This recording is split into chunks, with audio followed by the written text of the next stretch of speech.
Muli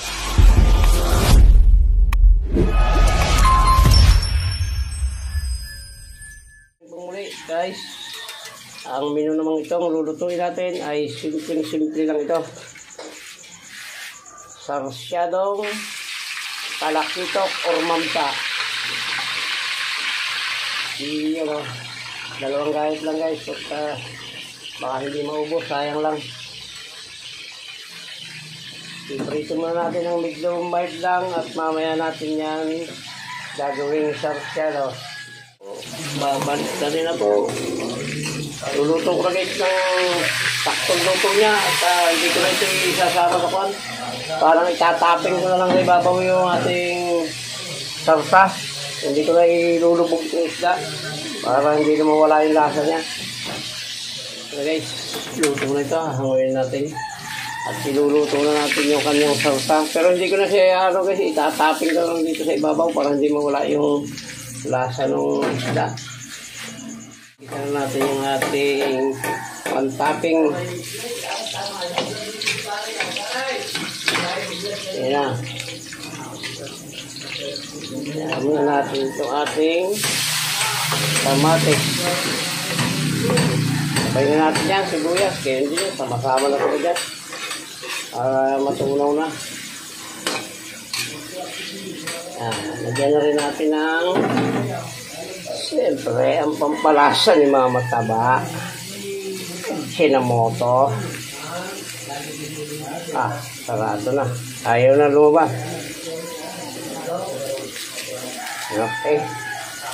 At siyempre, ang patis na naman ng Bioli. Yun o. Tama na. Mamalat. At lalagyan natin ng paminta.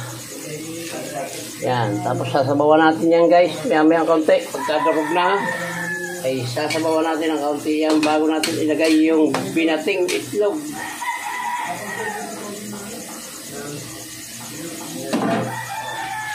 Bawan natin.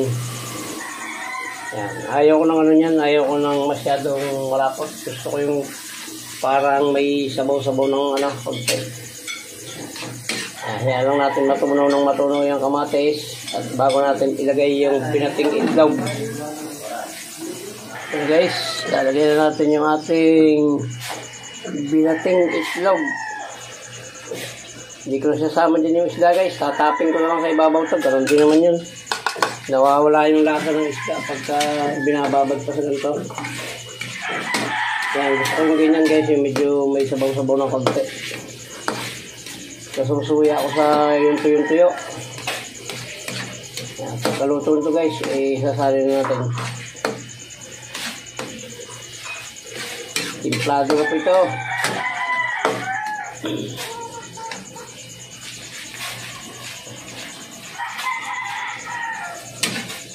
Dalawang itlog at dalawang kamatis na malaki. Sibuyas at bawang.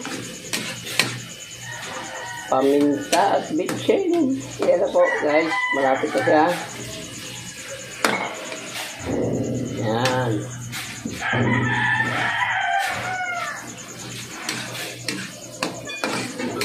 Hindi siya masyadong namula. Medyo hilaw pa yung nagamit kong kamatis. Yan, ganyan ang gusto ko. Ayaw ko yung malapot at nasusuya ako. Yan, okay nito guys. At isasalin na natin. Tataping na natin ito sa ating piniritong isda. Sarsyado to guys, pero hindi ko na siya inihalo. Yan, okay na ito. Natin yung ating sarsa ng sarsyado. Tapin lang siya guys, hindi ko na sinama para hindi mawala yung kanya. Yan guys, maraming salamat po sa umabot sa dulo ng vlog nito na pagluluto ng sarsyado. Maraming salamat po sa inyong lahat. Shoutout po sa inyong lahat. At mabuhay po kayo. Mabuhay tayong lahat. Salamat po. I love you all.